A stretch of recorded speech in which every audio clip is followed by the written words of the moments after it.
కోత చూడండి ఎంతో ఉన్నది పంట, కానీ కోసేవారు లేరు. కోత విస్తారంగా ఉన్నది చూడండి.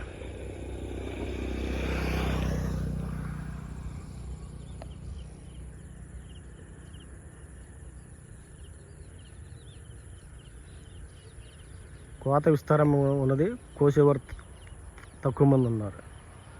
సేవలో కూడా అంతే, మహాదేవుడు అని యేసుప్రభు వరకు సేవలో చాలామంది తక్కువ మంది ఉన్నారు.